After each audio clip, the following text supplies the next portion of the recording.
ahora nos vamos a meter de lleno en el tema de violencia familiar y vamos a recibir a un profesional, abogado, que es especialista en este tema.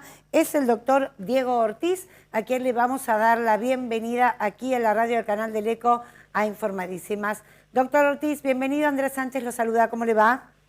Buenas, Andrea, ¿cómo estás? Muchísimas gracias por el espacio. Por favor. Un poco.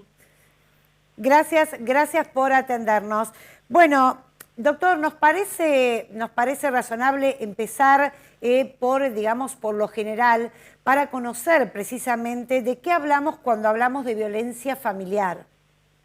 Violencia familiar es cuando se da una conducta de acción o omisión en el ámbito de la familia, una conducta de acción o omisión que afecta la integridad psíquica en la familia misma, ¿no? El ámbito de la familia es un ámbito en el cual uno espera armonía, uno espera protección, pero cuando existen situaciones de violencia de cualquier tipo, dicha protección se torna un riesgo para la familia, ¿no? O sea que la violencia familiar es una modalidad de violencia que se da en el ámbito de la familia y ejercida por un integrante de la familia, ¿no? Bien. Y en su experiencia, doctor, ¿quién es la primera persona o el primer integrante que empieza a manifestar que esa situación, por supuesto, no es normal? Y de allí, tener también, ¿no? Toda la valentía de ir a hacer la denuncia, con lo que muchas veces implica.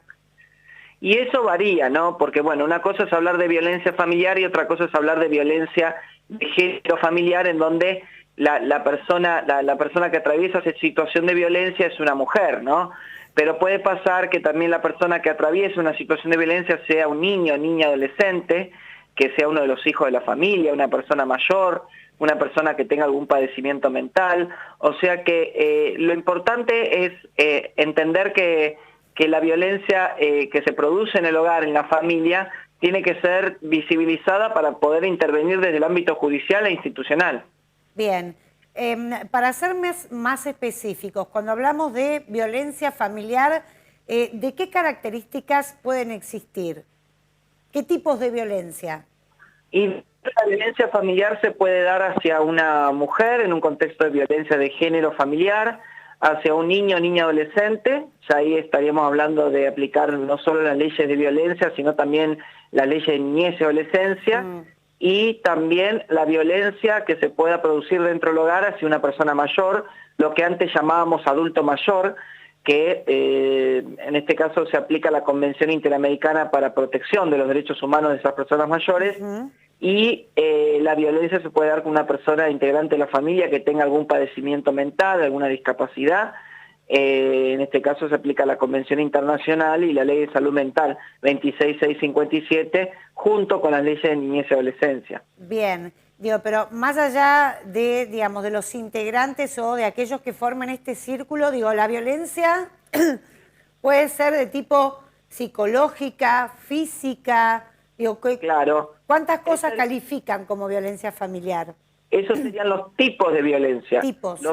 Los tipos de violencia pueden ser, física, psicológica, está la violencia sexual, la violencia, también la violencia puede ser económica, la violencia simbólica. Yo hace muy poco fui a Tandil a hablar sobre la violencia económica frente al incumplimiento alimentario. Bueno, y en relación a ese tema, específicamente, ¿qué nos puede contar, doctor? ¿Cómo opera la violencia económica? La violencia económica opera en este caso de diferentes maneras, ¿no? Uno de los supuestos es la negación de alimentos, es violencia económica. En este caso lo plantea la ley, la 26485, plantea que la violencia, que dentro de la violencia económica habla de limitación de recursos o cuando se incumplen las necesidades alimentarias, ¿no? Aquellas condiciones indispensables para llevar a cabo una vida digna, ¿no? Entonces, esa negación de alimentos es un supuesto también de violencia económica. Hay un menoscabo de recursos que no solo desprotege a ese niño o niña adolescente que no tiene los alimentos, sino también afecta a esa progenitora que asume exclusivamente el rol de responsable parental, ¿no? Ahí está la violencia económica, ¿no? Desde el punto de vista de ese menoscabo de recursos. Claro, y que muchas veces, doctor, es la limitante, ¿no? Para que, bueno, una persona que no cuenta con el recurso económico pueda salir de ese círculo. Tal cual, hay una relación, hay una conexión de los recursos que se tiene y también de la imposibilidad de obtenerlos y perpetuar, que la violencia se perpetúe, ¿no? Por eso las leyes de violencia tienen una medida que se llama la fijación de una cuota de alimentos provisoria, que es cuando el juez o la jueza fija una cuota de alimentos provisoria en un contexto de violencia, ¿no? Sin embargo, a veces hay una resistencia por ahí desde el ámbito institucional de poder resolver este tipo de medidas, pero son medidas que lo establece la propia ley de violencia en Provincia de Buenos Aires, la 12569, el artículo 7.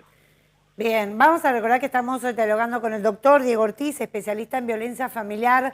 Digo, doctor, ¿qué seguimiento hace la provincia o nación, en este caso, de los dispositivos que tenga cada distrito para atender a estos casos de violencia familiar una vez que se realiza la denuncia y que muchas veces hace que esa madre o ese padre tenga que salir, ¿no?, del hogar o tenga que digamos, cortar con ese círculo de violencia? Desde el punto de vista del seguimiento no puedo decir que hay algo general, unificador. Puedo decir que en cada caso, en cada expediente, hay un seguimiento también de las medidas que se toman en el expediente.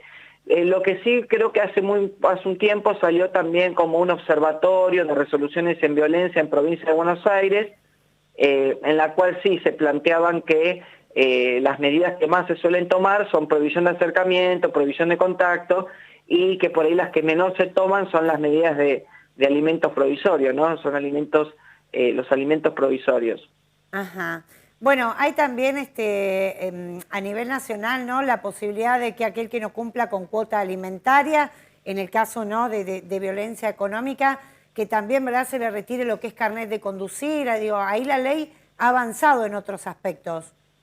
Tal cual, ha avanzado tomando medidas frente a la violencia económica, ¿no? Medidas que pongan un freno a ese incumplimiento alimentario, ¿no? No estamos hablando de un mes de incumplimiento, estamos hablando de una cuestión voluntaria, renuente, totalmente intencional, la intención absoluta de incumplir, ¿no? Esa actitud deliberada de incumplir, ¿no? Sabiendo que uno tiene que cumplir, si uno es el progenitor y el vínculo está acreditado, hay que cumplir con la cuestión alimentaria, más allá de la discusión que después en un proceso de alimentos se pueda dar con respecto a cuánta plata hay que poner y de qué manera hacer una prestación, ¿no?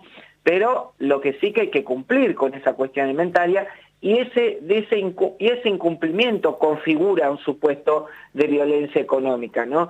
Este análisis que estamos haciendo ahora es un análisis bastante nuevo, no quiere decir que el tema sea nuevo, esto hace mucho que se viene dando, pero el análisis que estamos haciendo es un análisis muy nuevo, ¿no? Hace muy poco estuvimos hablando con la licenciada Maru Brel, con la licenciada Garriz, en el encuentro que tuvimos ahí en Tandil. ¿Ves? Eso tiene que ver también con un cambio de paradigma, digamos, con un cambio cultural. Hoy la violencia intrafamiliar se denuncia mucho más, digo, por parte de aquellos que la padecen, como también de alguien que la puede advertir. Por supuesto, yo pienso que hay un cambio de paradigma desde el punto de vista de la visibilización de la temática, ¿no?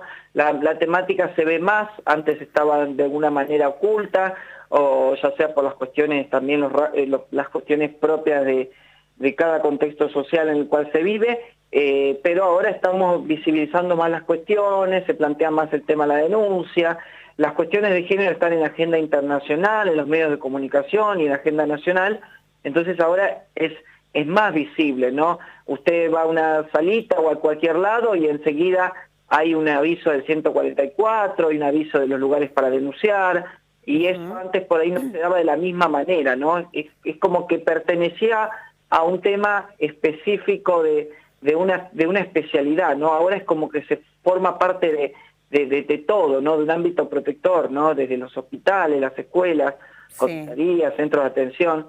Esto no significa que no haya cuestiones para poder solucionar, mejorar prácticas profesionales, capacitar al profesional idóneo para que pueda atender a las personas en situación de violencia. Previo a la capacitación, sensibilizarlo, es decir, entender de lo que estamos hablando. O sea que tiene su complejidad. Uno no es que no quiero ser simplista con lo que digo, pero Sí, sí. hay muchas cosas por hacer, hay mucho por hacer. Mucho por hacer, seguro. Ahora, es una temática que, por supuesto, usted al ser especialista, ¿no?, la aborda dando un montón digamos, de supuestos, pero digo, ¿cómo sería el mecanismo para aquel que hoy está atravesando un caso de violencia familiar, de cualquier tipo? ¿Cuál sería el primer paso para dar, doctor? El primer paso es la información. Yo confío mucho en la información, ¿no? En poder de alguna manera informarse de los lugares que existen, ¿no? Para poder denunciar, de algún centro de atención, ¿no? Eso pienso que es súper importante, poder contar con un recurso institucional, porque si no, uno diría, bueno, la primera etapa es la denuncia. No, la primera etapa no es la denuncia, la primera etapa también es visibilizar lo que está pasando, ponerlo en tema y también, bueno, dado la urgencia, la denuncia, ¿no? La denuncia tiene que ser a conciencia, no con una cuestión de obligatoriedad, sino una conciencia, salvo, por supuesto, que estén afectados los derechos de un niño o niña adolescente, en donde esto ya adquiere una cuestión de acción pública, ¿no? Esto ya tiene que ser denunciado, tiene que haber una intervención de la autoridad judicial, Claro. una intervención de los organismos locales de protección, o sea, estamos hablando de otra cosa, ¿no? Seguro. En ese proceso, entonces, en primer término sería la denuncia, luego allí,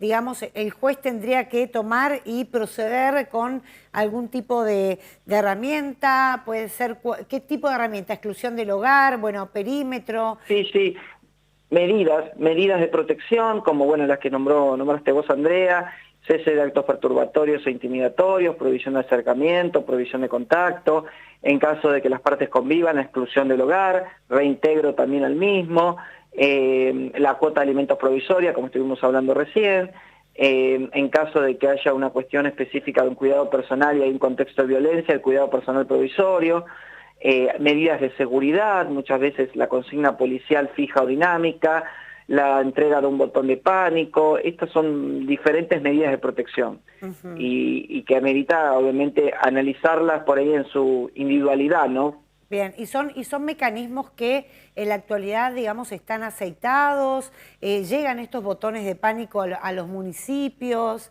hay mayor, digamos, demanda. ¿Cómo es la situación actualmente? Pienso que hay cuestiones que ya dependen no solamente de una decisión jurisdiccional, sino de una decisión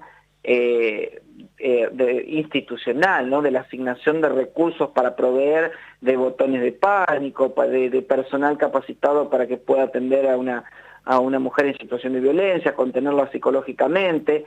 Yo pienso que para que una medida esté aceitada se necesitan recursos para poder diligenciar o para poder efectuar esas medidas, y también se necesita, insistimos, esa capacitación que tanto se habla, ¿no? Muy bien. Doctor, le queremos agradecer muchísimo por estos minutos aquí con la radio del canal del ECO. ¿Tiene prevista alguna visita más aquí a la ciudad? Probablemente sí, la verdad que siempre las ganas están, así que he ido a Tandil varias veces por el Colegio de Abogados de Azul, he ido por la Asociación de Abogados de Tandil, y ahora, bueno, fui invitado por la licenciada Maru Breda, así que estoy muy contento. Cada vez que voy a Tandil me encanta época de quesos. Ah, muy bien. Bueno, lo esperamos cuando esté en Tandil nuevamente, nos avisa, lo invitamos aquí al piso y después pasa por época de quesos que le queda muy cerquita. Por supuesto, hay que darse esos gustos. Gracias. Totalmente, gracias doctor, muy amable, que tenga buena jornada.